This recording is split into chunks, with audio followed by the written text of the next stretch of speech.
Please listen carefully.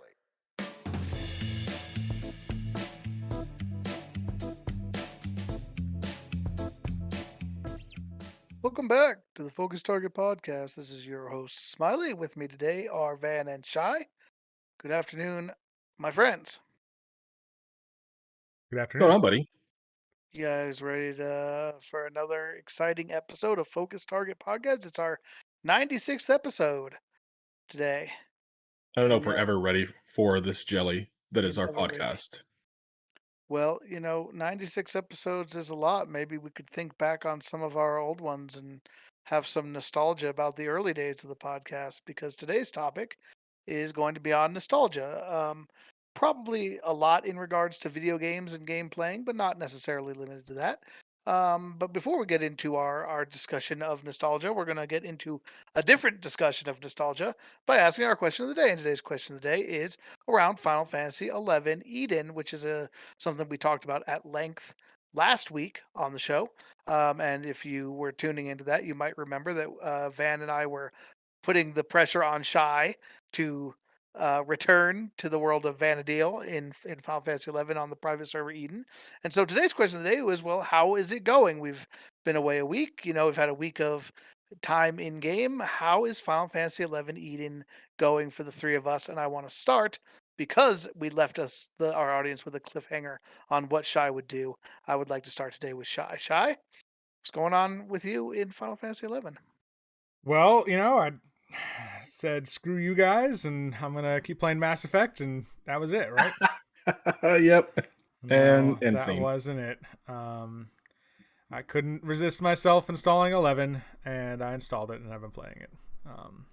You sound very disappointed in yourself. I'm not disappointed in myself. I'm enjoying it. I'm glad I'm back. What I'm disappointed in is I checked my playtime yesterday, and I was already at like 49 hours in like 5 days of playing. So I don't even know how that's physically possible because I know I'm not playing as much as I was, and maybe it's just a minimal difference like right now. So I don't know. I had a couple things canceled last week, like in the evenings that I normally have on a weekly basis. So I think I did play more than I would on average, but hopefully, yeah. That was so I remember when I first started seeing you logged in all the time, and well, not all the time, but first started seeing you logged in the beginning. I was telling Smiley, I was like side telling him, and I'm like, man, I'm a little worried. Shy's been playing a lot of Final Fantasy 11. I don't want him to get upset at himself. Blah, blah, blah. And Smiley's like, yeah, but you know how Shy is. Like, sometimes that'll bother him. Sometimes it won't. So we'll just have to see how this rolls out. And I was like, all right, let's see. Yeah, And then Van. when I saw you on after 8 o'clock, that's when I was like, oh shit, he's really got it bad now. I Well, mean, that's what yeah. go ahead. Go ahead, Shy. Last night was the latest I've stayed up, and the reason I did was because I was trying to get 20 to get the Chocobo, and like I actually had a really frustrating experience last night. I mean, I'd been kind of blessed because I had decent EXP parties up until last night, but like last night I was in a really bad EXP party for the first couple hours of the evening, and then and it just makes you like I don't know, it's frustrating when you're like all I needed was like So frustrating. 3,000 EXP. I'm 2 hours Yeah. in, I haven't even gotten that yet, and like. So Yeah. I got in a good party at the end of the night. I'm like, I don't want to stop this now. I want to get as much as I can. So. Yeah. I just thought it was funny because Van did send me that tell about how it was getting late and Shy was still on one of the first nights, and I was like, Van's full on dad mode. Like he wouldn't have thought about it like that, 10 years ago when we were playing. But he looks at things like bedtimes a little bit differently now, I think. No, my concern was that like Shy would be like, hey guys, I had a lot of fun, but it's not good for my health, so I uninstalled it. Like that's what I was afraid of, that he would come back the very next day with. So That may happen. Well, that's not off the table. It's always never present worry. That's fair. Mm. Well, what about you, Van? How's your week gone in FFXI? Are you still feeling as excited about it as you were last week? Yeah, I actually probably more so. Like last week, you had like the initial hype of, "Hey, cool, this is awesome. We're doing this again." And you're all excited and all giddy and everything. And then, like maybe after day 4 or 5, you're like, "Okay, this is just as hard as I remember it was." And it's not super And you fast remember paced, you and we're remember not end all the game. things that you had Yeah. to do, the Well, and you're quests, starting to the do it, missions, and and the you're walking to the dunes every time there's a party, and you're walking back to your home nation, and there's a lot of really long time sinky things. And then so I was like, ooh, I don't know if I could really actually be effective in this again, and the pace I'm going to be at and all that stuff. And then for some reason there was like this renewed excitement for it this week, and I don't know, it probably has a lot to do with Sheeny actually I was playing gonna too say this for week. some reason was Yeah, that yeah, probably. yeah, Yeah. one day. So probably with Sheeny playing, yeah, that it got exciting. But no, I feel like there's a more optimistic outlook on it when like I said in the last podcast, I'm approaching Eden. Um, I'm not. I think the only way I can approach it is by not trying to rush to anything and just enjoy the game for the adventure that it is. Like, yes, there's a lot of boxes you got to check off in the beginning because there's just a lot of things you got to do to set yourself up for success in the long term. But after those things are done, like I'm looking forward, dude. It sounds silly, but I'm looking forward to farming gil. I'm looking forward to crafting. I'm looking forward to doing all these other stuff and just like enjoying the other stuff of the game, but without a rush to 75. Yes, I would love to have a character at 75 so we can start doing in-game stuff because I know there's a lot of, that's we've been there before. There's a lot of excitement, a lot of really cool things happen then.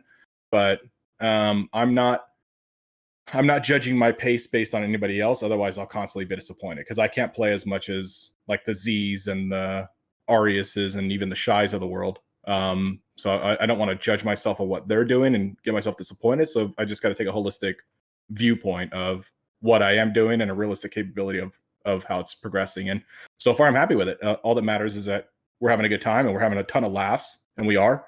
And that's it. So I'll keep doing what we're doing, but it's looking good. It's looking fun. Yeah, I agree. I've had to really take that approach as well. And I think it's helped knowing that I have a child on the way, like knowing that like okay, like let's say I rush to 75, like I just hit it hard and I just go all out, right? Like I can't join an end game link shell right now. Like that's not going to work with having a child on the way. Like it's just not in the cards for me right now. Like even if I got there, and so that's taken a lot of the pressure and like the impetus to like feel like I need to rush there. It's like even if I got to 75 today, I couldn't do end game stuff really. Like it's just not going to happen. Like I know that that's something that's if I do it, it's going to be down the road.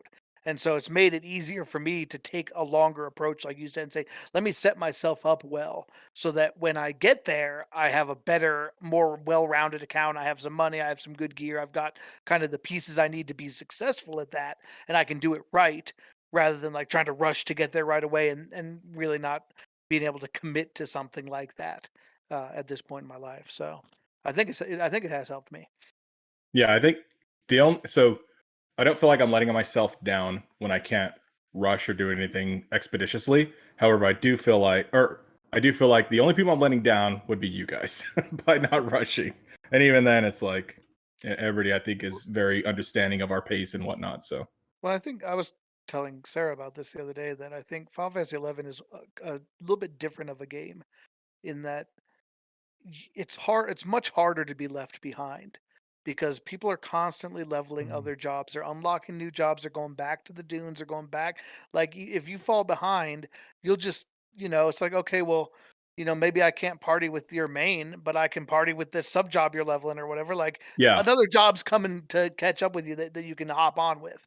And then with level sync on the other side of it, like it doesn't even matter. It's like, okay, if Z's already level 30, right? Like who knows what he'll be tomorrow, but it doesn't matter because he can always just sink down to whatever you are and keep working on his goals while rolling with you. It's like so many of the other games that we've played have not had that ability to go back and it's like if you want to go back, you're like taking time out of what you want to be doing to help somebody catch up versus like you can both be accomplishing your goals you know, a lot easier in this game, I think. I think there's a lot less of being left behind. Not that there's not places or parts that you could be, but I think if I could add to that, I think the like you were talking about like leveling wise, but even like it's easy to like static missions, like something like COP or like storylines. Whereas like because like you're saying, there's so much to do. So like we can like you could like do a weekend thing, and like if someone can't play all week, like the other people are like you just said, there's so many other activities. So it's not even just leveling wise. It's like you can find specific things to play together and like besides EXPing. right. And it's very different from the modern MMO where it's like linear dungeon progression, and it's like if you can't keep up, I'm gonna like leave the static because I'm trying to push. You know what I mean? Like, you know what I mean? Like You don't people get the could same literally be holding benefits back going back. the other Yeah. people. Yeah. Well, I remember And that that's happened in 14 very memorably, right? Like you and Rido and Chev pushed ahead, and I was going a little slower, and I think Van was going a little slower, and so we kind of had two different statics because we kind of had a gap.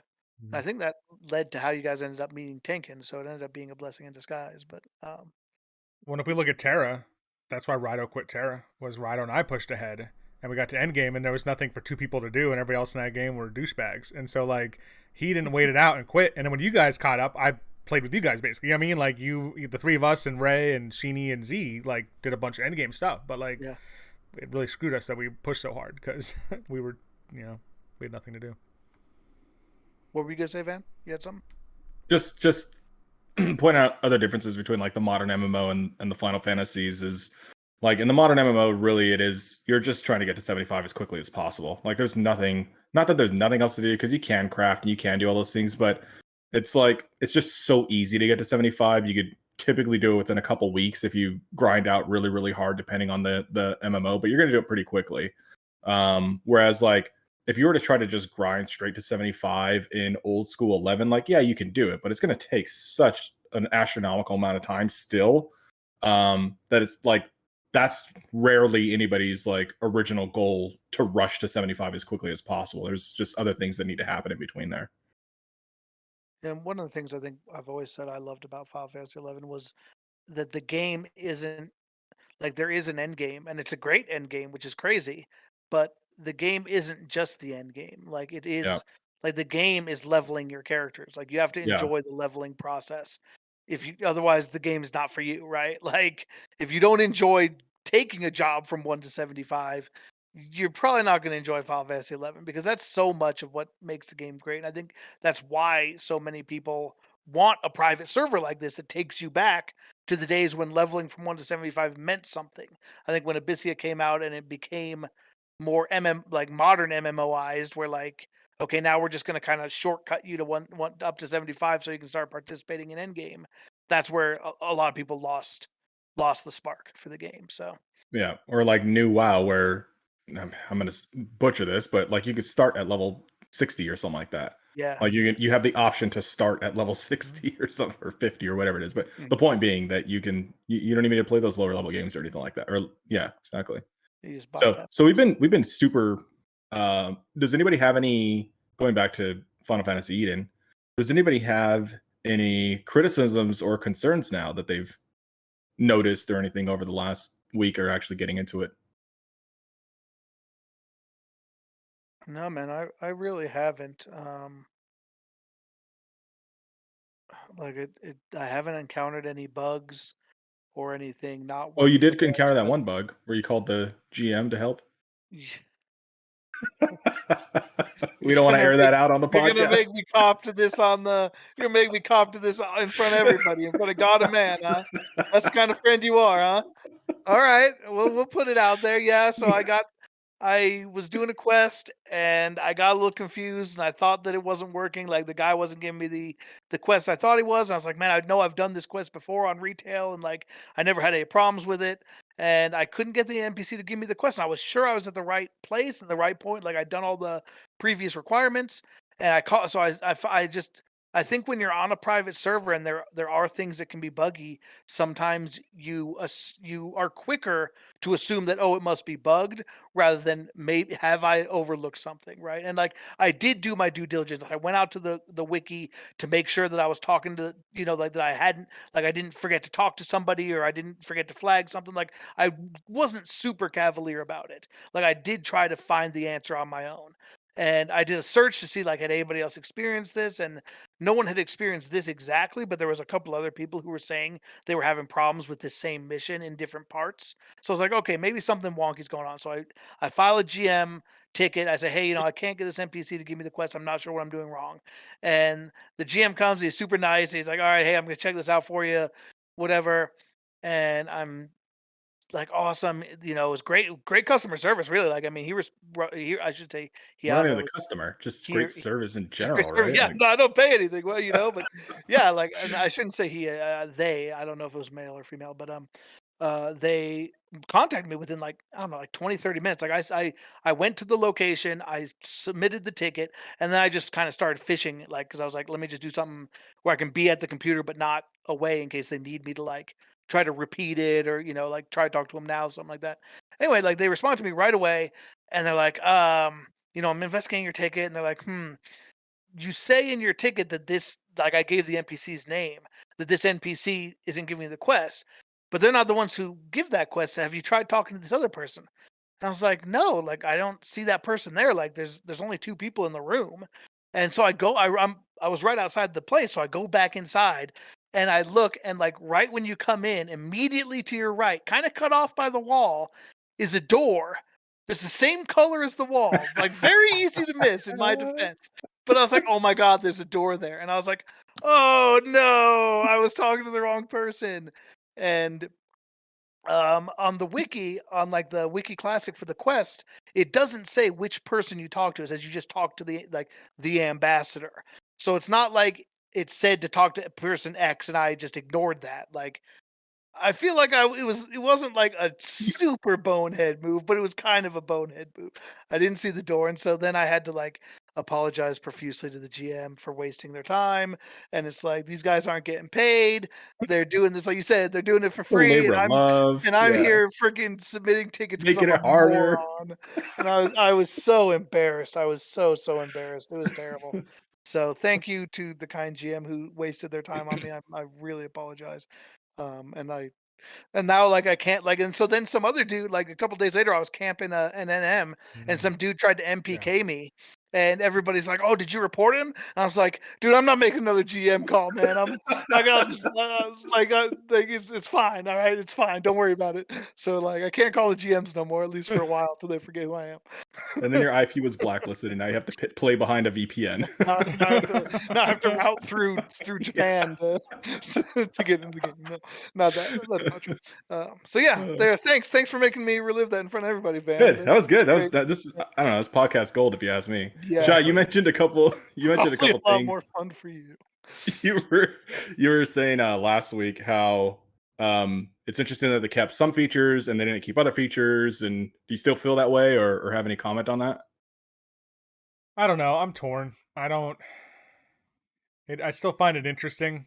I'm trying. The conversation we were having at the time, I think, was tied to the fact that you can't instant teleport around. They took that feature out, but they kept level sync, and I think that did like, Smiley was. I think he made some good points at the time about how level sync's kind of necessary, especially on a smaller population server, and I definitely understand that. Um, so I don't know. I don't know that I feel strongly about it. I think that if there's anything that I could say about the game, it's just that it is for people who like lists and checkboxes, which is very much the kind of person I am. It's just easy to dump a bunch of time into the game. Like there's just a bunch of lists and checkboxes, and it is satisfying because you can check them off. And yeah, And they remind you of every single fraction of a percentage point better you're getting too, all the time. So yeah, I'll yeah, say that's that cool. I, some we were talking in a party the other night about what you know why did they keep this versus that? Why did they add this quality of life, which was definitely way down the road, and not versus another one that they didn't include, right? And I think it seems like to me, from just looking at it, that the philosophy that they're using is if we can find a QOL that's like makes it a little bit more approachable or makes it more playable, so it's not less frustrating, we will put that in. But we're not going to change the core of the game or like trivialize the content, mm, like something like level sync, I think is like try to imagine this game without level sync, how hard it would be to build parties. Like, especially outside, like I mean, you think about how everybody parties in the dunes now, but like that's the bottleneck. You think past 37 when people are no longer leveling jobs for sub jobs, like how difficult it is to find a balanced party in a small level range. Like you basically have to static with people. Like you would have to just form statics because you'd really struggle, I think, to find enough people in maybe that, or you could only ever EXP during like really high volume times, weekends and a certain window in the evening when everybody's on.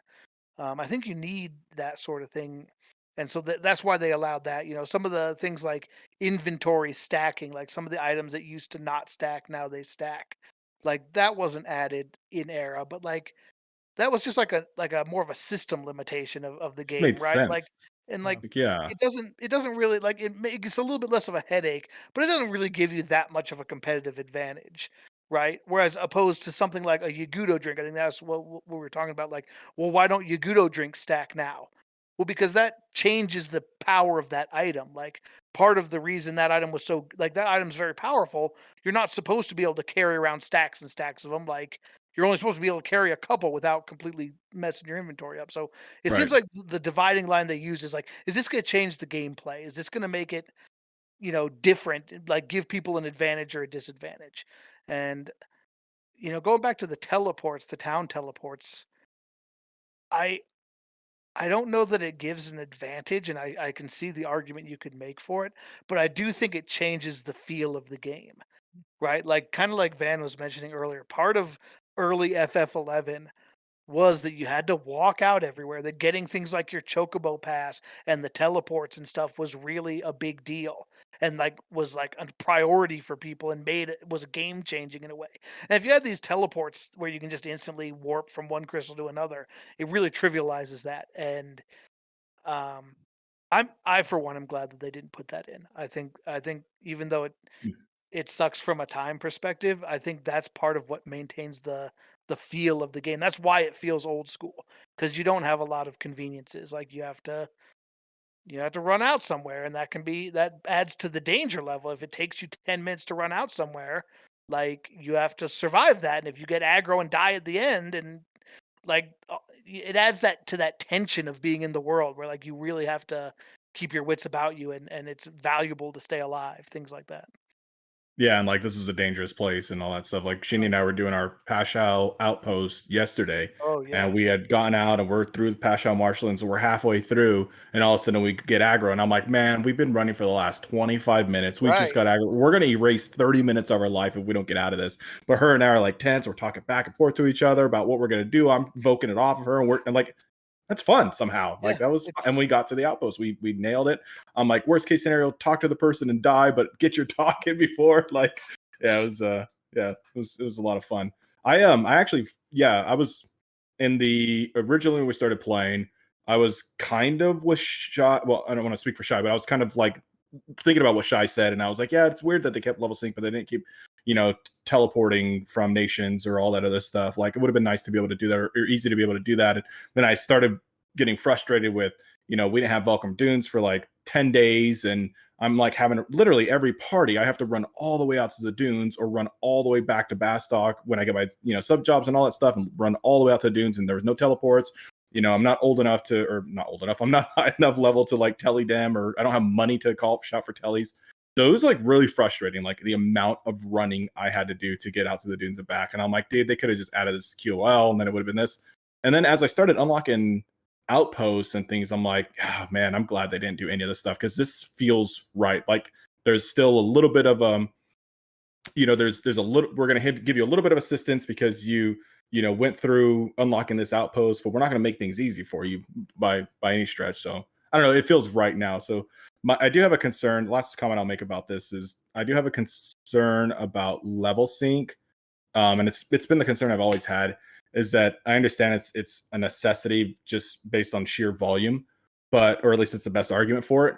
My concern is that, like, are do people not level in the other regions because of it, right? So they're always gonna try to go to where the XP is best per hour, as opposed to like where the XP is necessary. So are you still getting a ton of LG Malo lens parties? Are you getting your BBQ Bay parties? Are you getting your Saint Champlain parties? Like not Saint Champagne. Well, yeah, those kind of things. Like, are you getting those parties? Are those still going to exist? And that's something that we can do ourselves, right? But like, if you're not on and I'm seeking for a party, will I get those parties, or am I just going to be in the dunes the whole time because the XP's easy and it's decent and whatnot?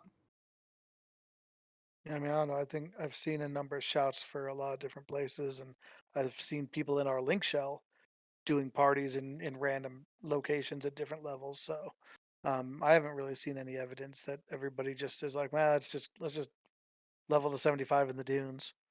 Like, not that it doesn't happen, but Right. and I think people want to help out. Like if you've got a low level job, people want to come and be like, well, yeah, I can Yeah. help level that on, even if I have a higher level job. But it seems like people want to go different places and want to mix it up. And so I think what if you're just putting your flag up, you may not get a ton of invites for crazy places. You're likely going to be approached by people in the dunes who are looking for stuff. If you're willing Well, to we've make done a it. party, if you're ready to put a party together and say, "Hey, I'm gonna do a party for this place that's at my job level," I bet you'd be able to find people who are like, "Hell yeah, it's not the dunes.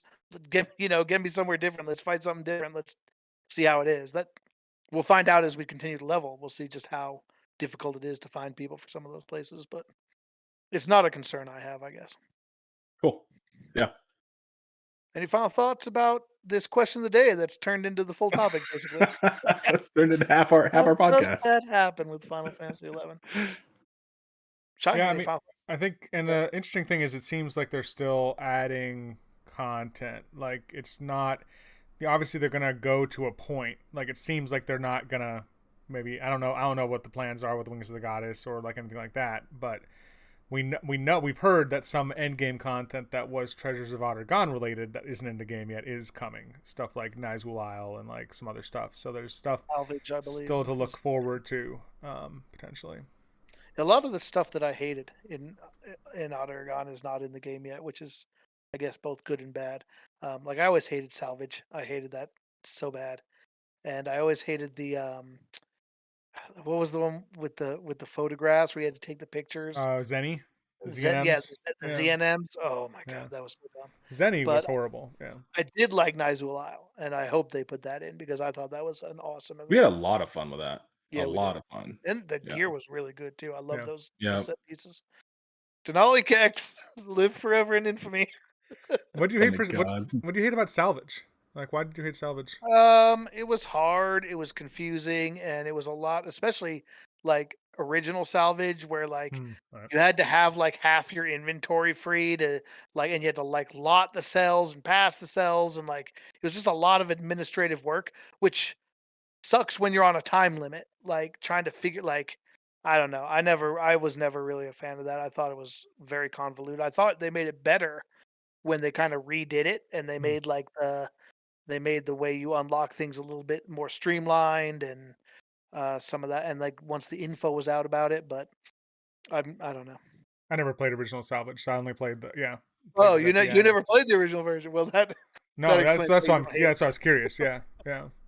It was bad. Well, because like all of the things that unlocked dropped as actual items. It's like if you weren't care like, and you know how that goes. Like when you're fighting, like you would get a bunch of ones that you don't need, and like things would fall into your inventory. If your inventory was full, maybe it would drop, and you'd drop the ability to like unlock your weapon or something. And you'd be like, oh my god, like it was I don't kind think of they a changed that though. Like when Rado and I did we're working on his mythic. It was still that way. was it? Yeah. I know they did something to streamline it and make it better. All I right. don't I don't. I'd have to look into how it's actually different, but Gotcha. it's been a long time, so maybe I'm remembering through what's the opposite of rose-colored glasses? Like Murky? angry Gray? glasses, like Yeah. glasses that make it seem worse than it was. Yeah. I don't know. But that's a good segue into our topic of nostalgia. And so obviously, you can see where this is coming from when we're all back playing a game that we played like 10 years ago. And so obviously nostalgia is a part of that. This idea that we are playing it partially because we had such good times playing it in the past. We have such fond memories of Final Fantasy 11, and it kind of was um, made us want to talk about like just nostalgia in general, not just specific to Final Fantasy 11 or games even, but just on a broader scale. I mean, so when you're talking about nostalgia, you're talking about feelings in a way, right? Would you guys agree with that? Like it's a way that you felt. It's like doing something, doing an activity, whether it's a game or going to a place or watching a movie, reminds you of a time in the past that presumably was a happy time, right? Like it's not like negative nostalgia, is there? I don't feel like I've ever heard of that. It's I- more like I'm- PTSD. yeah, Like because I think nostalgia inherently it's a has good like a thing, right? yearning for, right? Like you Yeah, typically don't yearn for bad yeah. times. So yeah, I'm Okay. sure there's people who live in the past of events that happen, traumatic or otherwise, but I think Right. nostalgia is just a little different than that. But I would agree 100% that it is feeling right.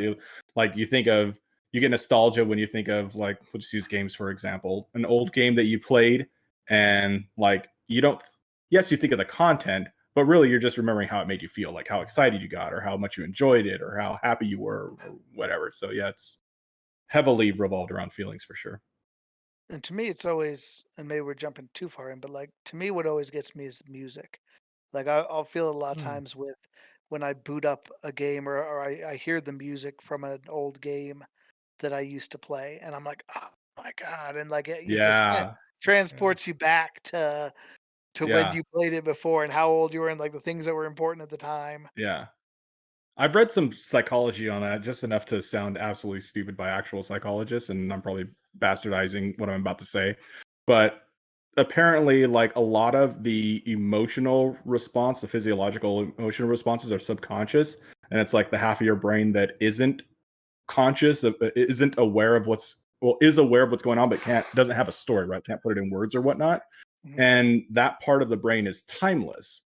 And that's what feels so powerful because it doesn't know that that song happened 15 years ago. It thinks that it's happening right now, or the feeling is exactly the same as it was Mm. 15 years ago when you heard it, or the state of mind you were in when you heard it 15 years ago. And the theory behind it, or whatnot, I don't know why I'm using air quotes as if it's not legit, but Theory. the theory behind it is that like if you heard a snake right in the woods and you saw it bite someone, well, all of a sudden your brain locks that in. Hey, I hear snake rattle. I know that's a bad thing for the rest of your life. It doesn't have to sit back and spend time remembering. Okay, what was that snake rattle? What was the result of that happening again? Like it's instantaneous.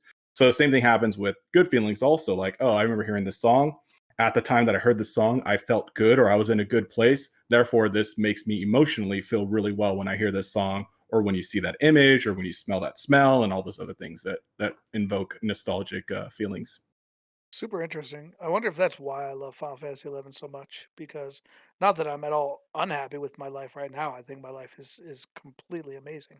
But like I really feel like the time that I was really in the Final Fantasy 11 heyday, the time especially that Shy, I remember when Shy, Rido and I kind of did a lot of three-man stuff where we kind of broke off from the larger group and did a lot of solo stuff. I think Van had kind of moved on to other things at that time. But like that was such a transitional point in my life where I moved away from basically everybody I knew and moved down to Denver and gotten a career job and like was living on my own and like adulting as they say now and it just felt very it was a very liberating time for me like where I was like hey like I can stand on my own 2 feet and like live my life the way I want to. And I wonder if that's part of why maybe I subconsciously tied that to Final Fantasy 11, and that's why I'm always wanting to go back to Final Fantasy 11 and play it again. You know, like I wonder if that has something to do with that. Yeah, I challenge anybody listening to the podcast to go back and anytime you get nostalgic of something, think of where you were personally at that time and see if you were like you mentioned, not necessarily happier back then. It's just different, right? Like Just it's hard different, to yeah, gauge happier or not. yeah. But you certainly probably wouldn't have been in a dark time in your life, like if you were to recollect on something like that. So unless it was the one thing that brought you joy during a dark time, I don't know. But yeah, Yeah. there's Right. some psychology behind that nostalgia. Shy, you got any thoughts on that? You look a little bit pensive. No, I don't. I don't. Yeah, I'm just taking it all in. I'm trying to think like my Final Fantasy 11 story. I think is very different in that like we've talked about this a lot. Like I'm not really happy with where my life went playing Final Fantasy 11. So like it is, and I wonder if that's why I often resist the idea of ever like Hmm. Interesting. committing to Final Fantasy 11 again. Is because Final Fantasy 11 led to a lot of destructive behavior in my life. Fair enough. But So like I don't feel nostalgia there. I was just trying to think of like areas that I felt nostalgia and why. So I was just trying to like I was just recollecting some stuff. But I mean, I think both of what you said, especially what Van was talking about with the psychology, like that kind of idea of like this, like your mind like snapshotting kind of like feelings and then like being able to easily recall them. That's really intriguing. So the next item on our outline, and I'll have to defer to whoever put it on there because I don't really understand it. Maybe you can help me understand. Is we say, where have you not experienced nostalgia? Like, what do you mean by that? Is that something you put on This as may have well? been a question I put on there because I was just trying to think of questions we could talk about. I Well, wasn't. Maybe I should have spoiler reviewed. alert, Maybe we should have reviewed it our wasn't me. outline and removed stuff that I didn't really. I guess maybe I was thinking about like, and maybe this. I don't know if we'll get there. I don't know if we'll. I think maybe this applies to your last point, Smiles. Maybe we want to wait, but I think maybe I was more referring to the fact that like obviously we know when we experience nostalgia, right? Like something either like something triggers a positive feeling or whatever. But I wonder. I think this was more the idea of like when have you thought that something either thought that something would make you nostalgic and it didn't, or maybe you felt and this isn't a good way of wording it, but you thought you would be like yeah like you felt nostalgic about something, you went back to that thing and you're like, oh man, this does not hold up. I do not Oh, feel the way I thought I not did. not what I um thought I did. Yeah, yeah, that's So it's yeah, fair. the rose colored glasses that you mentioned earlier, right? yeah. How like we have that bias. Well, not necessarily a bias, but some things we remember better than they were. And your question Yes, is like, what instances has that happened? Yeah. yes. That's a great question. I'd like to defer to somebody else because I need to remember. I that happened to me. What game was that? Oh, I think it was I think it was Borderlands, one of the Borderlands games. Like I think when Borderlands 3 was coming out, I kind of started to get a little excited about it. I was like, I should boot up Borderlands 2. Like I never finished that game. I should just like pull it out and like see what, kind of go through it again just for old time's sake. And I started playing it and I was like, oh, this is not as good as I remembered at all. Like it's like the graphics are really not that great and like it's kind of clunky. Like was it man, like I had felt like that was a really solid game and I'd really enjoyed it and like maybe it just didn't age well with whether with me or just in general compared to some of the games we've played lately. I think as somebody who plays a lot of older games, I don't feel like I'm as struck by that. Like I think a lot of times when people who only play kind of newer games, if they go back to an older the game, they're like, "Oh my god, this looks so horrible," or "I can't believe there's all these quality of life things missing."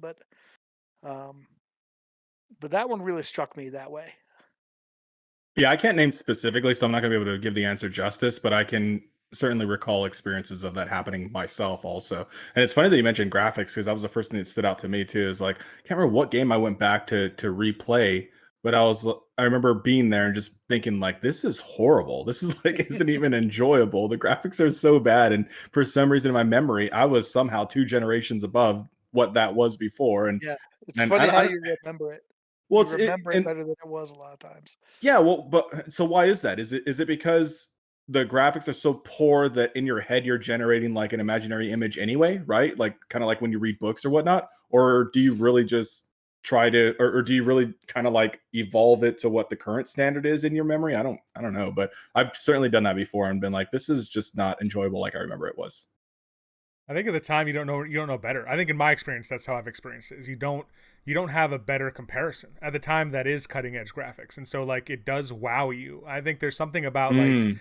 as like when we're kids we're awed by so many things because so many things are new and novel. And then as you get old I this may be personal opinion, but you become jaded and cynical to a certain extent because like you gain more knowledge, less things, you like you peek behind the curtain more, and so like I think that Hmm. like I think our visual and audio journey is very similar over the past few decades. Like when we were growing up, we had standard definition TV, and it was like, oh yeah, this is solid. Pop this VHS in, and like I can be entertained by this you know 480 by 240 video, and then Right. like then SD, the first HD 720, 1280 by 720 comes out, and it's like, oh man, oh my gosh, like look at this, like, and now we're up to 4K, and it's like, I don't know. I think that's my opinion. I feel very strongly about it apparently, but I can think of an example specifically, and it's recent, and I think Smiley probably he will remember this, but Kingdoms of Amalur, a game that came out and I thought was awesome when it came out. Smiley and I both played it. I put like 30, 40 hours into the game, didn't beat it, but really liked it.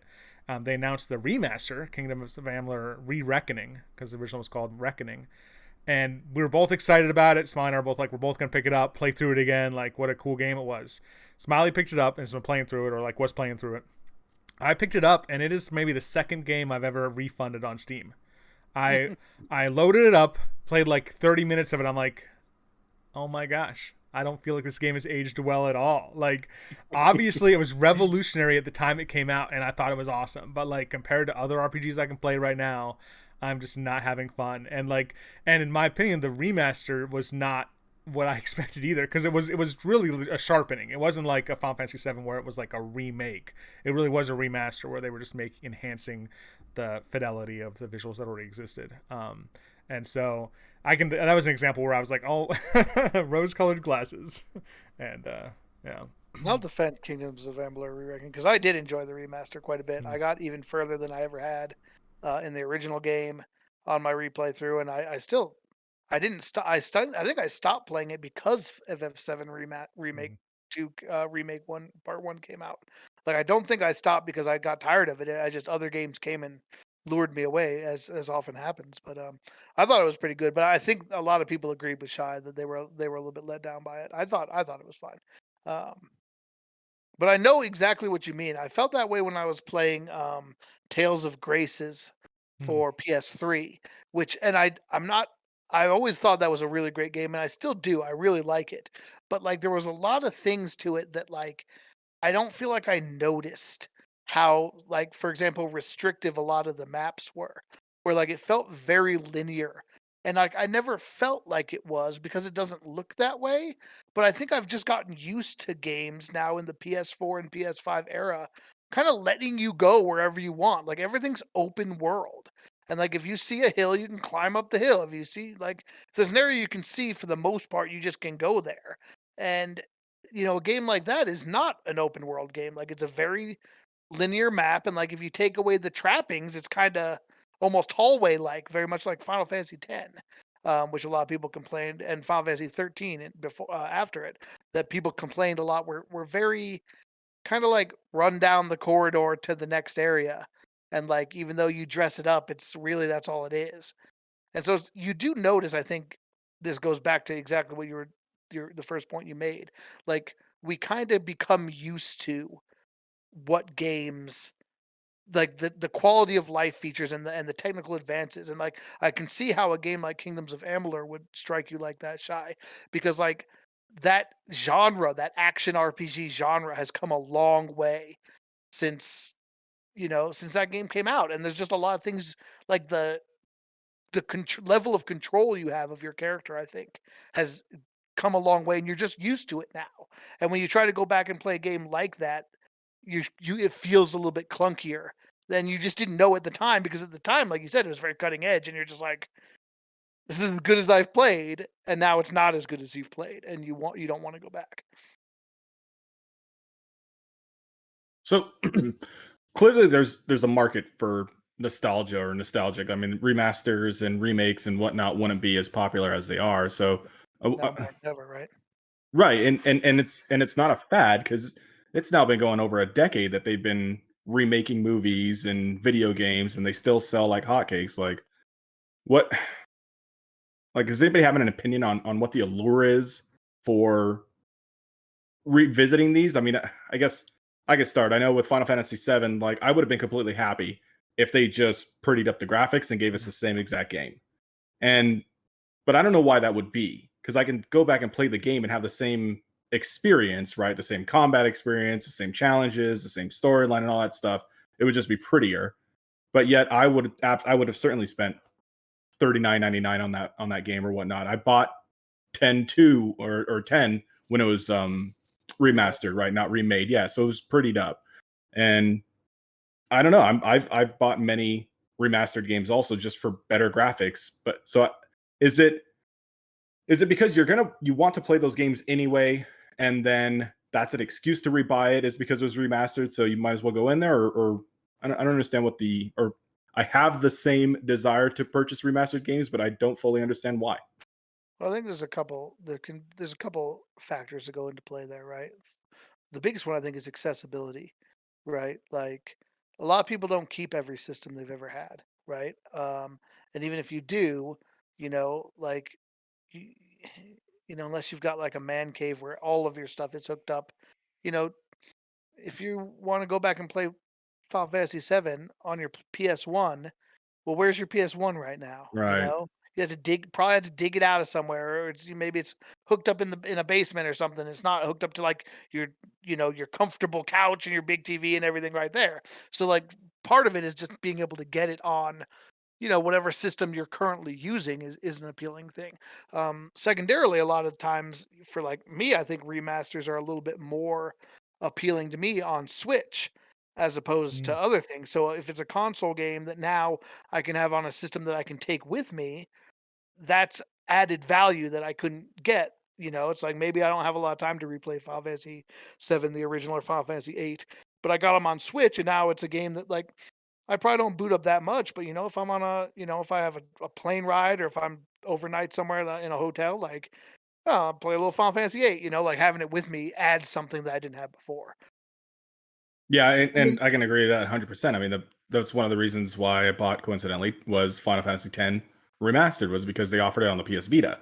So now right. I could play this console game handheld and take it wherever I want. And that was super cool to me. Exactly.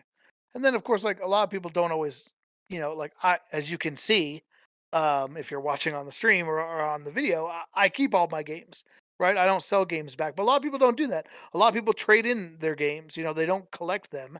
And so a lot of people don't have, like, they played Final Fantasy 7 back in 97 when it came out, but they maybe haven't played it in 10 years and don't have it. So now it's an opportunity to say, oh, I would love to play that game again. And rather than go try to dig it up at a collector's and paid twice the market price because it's rare now, I'll just rebuy it for PC and play it whenever I want, something like that.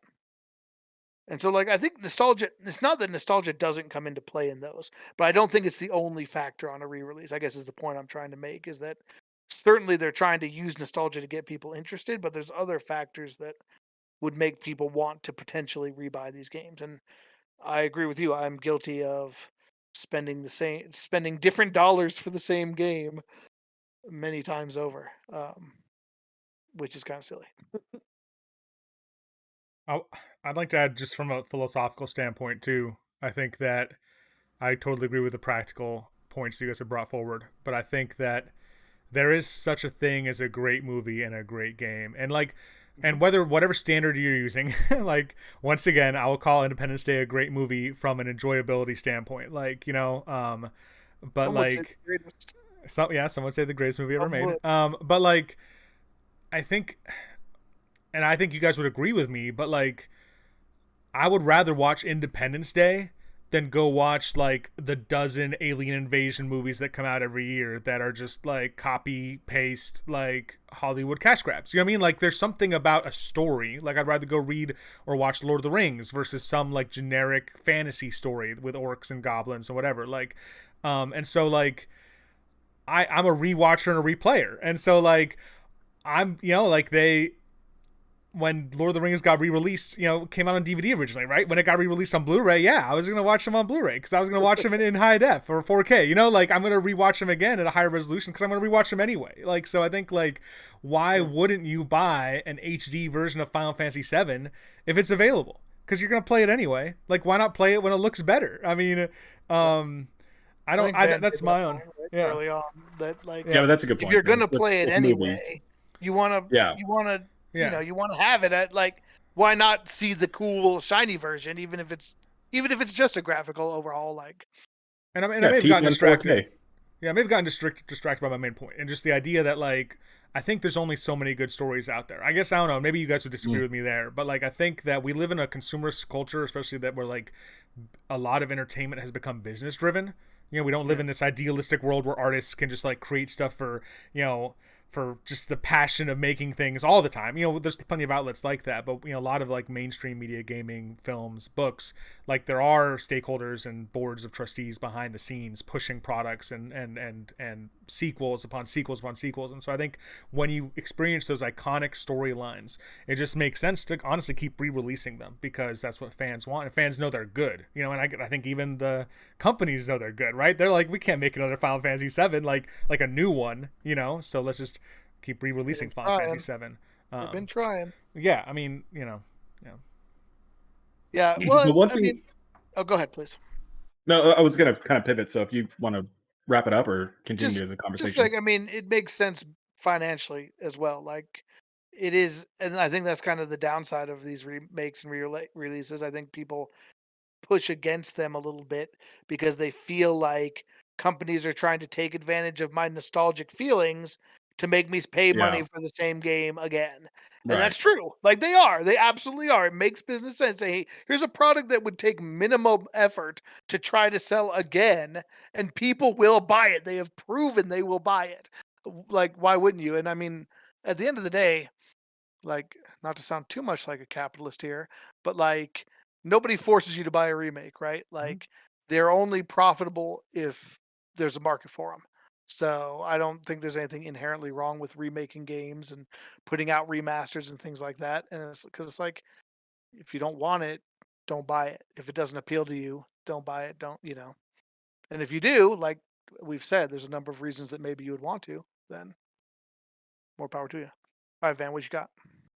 I was gonna say we've talked about a lot about remakes and remasters, and specifically in games and films. Mhm. And I don't know if you two would agree with this, but I feel like games are often remastered more often than remade. But films, however, are remade more often than just upped graphically, right? Like the huge ones I can think of, like Lord of the Rings, Star Wars, as far as like graphical upgrades go, but not many. I mean, yeah, everything's I guess been ported to Blu-ray by now Yeah. because they had the original And films and that's all that where it stuff. is. It's not a Yeah. full But they're not remake re-releasing of it. it. Yeah. They do, but like they do come out in new formats. But I Mhm. think don't you think it's partially because, you know, not that films don't look better today, but that like I think the difference between a film made in 2002 and a film made now is a lot different or a lot less different than a game made in 2002 versus a game made now as far as the what you could do with it. Yeah. Like the video game technology has advanced a lot more drastically than the film technology. Maybe not the technology, but like movies always look kind of good, right? Like some of our favorite movies, like it's not that they haven't made improvements, but like we weren't watching Star Wars in like 8-bit. Right. Like it was still people, it was still live action. And like you can argue like, oh, the special effects and this and that obviously have come a long way, but it's a different level of change. I feel like you disagree with the way he This A is looks. bit, all a bit. I think that you're right at the extreme level, but I think like if you really want to test that, go find a tube TV, find a VCR, plug in like a VHS of Oh, Gladiator, and watch no, it versus like watching it in 4K next to it, and sure. like there is a huge difference. Like I'm not saying it's not as extreme as what you're saying, but I think it can be painful to go back and watch SD footage. just Like find a DVD. I do Like that Shane and I won't regularly. even watch Yeah, DVDs anymore. yeah. Like it's yeah, and that's crazy. Hoity toity, yeah. More power Dude, it to you, has to be Van. like More power. Blu-ray, I got Blu-ray you. or I bust, got you. bro. I got Or you. even high. I'm a ride for my wife because Sarah loves DVDs and she's mad that she can't find DVDs anymore. CDs and DVDs are Because of people harder to like me and find because Shy. of people Yeah. like you and Shy ruining the DVD market. What's the matter with you people? I'll make All you a right, mixtape after, make I you feel want better. I do want to make one more point before we have to wrap it up here, and that's how long does it take for nostalgia to wear thin? And this is kind of a I'm going to tie this back to our opening here with Final Fantasy 11, right? Like and this kind of goes back to what Shai was mentioning before, like not so much as like, okay, I came back and it wasn't what I remembered, but how long do you think nostalgia carry? How far can nostalgia carry you? Like, doesn't it seem like it has to kind of be a temporary feeling? Like if you have nostalgia for a game like Final Fantasy 11, right? Like you come back to 11 because of the nostalgia and it feels good at first and you're like, "Oh my god, all these good times." Like it's not going to last forever, right? Like how long do you think that can carry you before the game has to stand on its own merits or the film or the book or whatever. Yeah, I think you're talking moments, and I don't think you're talking Really. seconds. I think you're talking hours. Like for a movie, of course, like you're either gonna sit through the whole thing or you're not. I think for games, you're gonna get into it and you're gonna remember quite a bit about it pretty quickly. And then anything that takes you past that day or two, in my opinion, is really just the enjoyment of the game again or whatnot. You're past nostalgia. Nostalgia brought you to the game, but you keep playing because of the game. What do you think, Shy? I agree. Yeah, I think that movies are shorter, so I agree. Like, I think in my case, a lot of movies I feel nostalgic about, I'll always feel nostalgic about, just because it's not like a 100-hour experience. Like, I kind of Yeah, you have remember to the sit movie, there. and Yeah. and I go back to it, and I know they're bad movies. Like, from an example for me is like a lot of the live action Disney films. Like, I don't know if you guys watched those growing up, but like 20,000 Leagues Under the Sea, Love Bug, that kind of stuff. Like, I can still go back and watch those movies and enjoy them. Like, I loved them when I was a kid. I know they're not great movies, but like they're fun. But like, I think 11 is going to be an interesting experiment, right? Because Mm. it is going to have to stand on its own 2 feet. Like, that's hundreds of hours of investment, and we'll, it'll be interesting to see if I Well, and I want to really counter like my it. point real quick. I think there might be something interesting to, well, not counter, but I want to add on. I think there might be something interesting to 11 because I think 11 might be a nostalgic carrot, like constantly, or a nostalgic goalpost constantly being moved. Like we're nostalgic about unlocking our first 75, then we're nostalgic about going through COP, and then we're nostalgic about Nigel Isle. And like I think we're going to be getting little snips of nostalgia the whole time. And it's so interesting. like, is it like a solid nostalgia? Not necessarily, but is the nostalgia going to bring us to the point that we're trying to get to, and will the game carry? So I don't know. Well, That's it'll a be good interesting to see question. how that counterbalances against the harsh realities of the work you have to put in to actually Right. progress in Final Fantasy 11, right? Like that's it will be interesting to see. And I think the thing about Final Fantasy 11 ultimately, whether it's the work, the nostalgia, the enjoyment of the game, whatever, ultimately the thing that keeps you playing Final Fantasy 11 is the people that you play with. Mhm. It's the parties and like because Final Fantasy 11 is just not as great of a game by yourself. Not that there's not things you can't do by yourself, but like the real meat of it is when you're in a party with a group and you're like you said having laughs and jokes and bullshitting back and forth and passing the time. And we may try to stream some of that. We've been a little hesitant because sometimes sometimes those conversations get a little off color, I think, when you're out there, and so we're not sure what we want to put out and what we don't. But maybe we'll have you guys join us for that sometime in a party. But I think for all of us, I think very rarely has one person been able to like stay with Final Fantasy 11 after everybody's quit. Like the only person I really know who's done that is Rido. Right up. Yeah, like maybe Dav a little bit. But like for the most part, when your friends go, the world's a little bit too empty, you know. Um, Rido never considered us friends anyway. So oh, well, that may be true. That's Um, I don't think any of us really think that. of course not. mm, For the Rido, if record, of you're course not. listening, I'm about to give you the contact info. Let us know what you think. Are we really your friends? All right. Do you guys have any final thoughts before we wrap this episode up? Final thoughts on nostalgia 11. I just Anything in else? 10 years from now, I can't wait to think back and have fond memories of this podcast. And I thought you were gonna say in 10 years from now, I wonder if I'm gonna have spent the last 10 years playing Final Fantasy 11 like I spent No, the I previous know I 10 will years. have. I know I will. We'll see. I don't know. I hope so. Shy, anything from you? No, this is good stuff. Yeah. All right. Well, if you have thoughts on nostalgia, if you remember fondly our old podcasts that we used to do back in the day and how much better they were than these newfangled ones, let us know. We'd love to hear from you. We have a Twitter handle at Focus Target. We have a YouTube page, Focus Target Podcast. That is where you can find all of our previous episodes and streams and anything we do. We put all of our content on the YouTube page. We have our email, which is the best way to get us a hold of us, Focus Target Podcast at gmail.com. And of course, we are streaming live on Twitch, twitch.tv/Focus Target Podcast. Once again, we'll try to get some 11 streams going for you at some point. At the very least, I think we need to stream that 2-3 mission that's coming up. So It'll be fun. thanks everybody for being here for season 3, episode 96. This is the Focus Target Podcast. I am your host, Smiley. This is Shy. And I'm Van. As always, cover us, Porkins. We're out.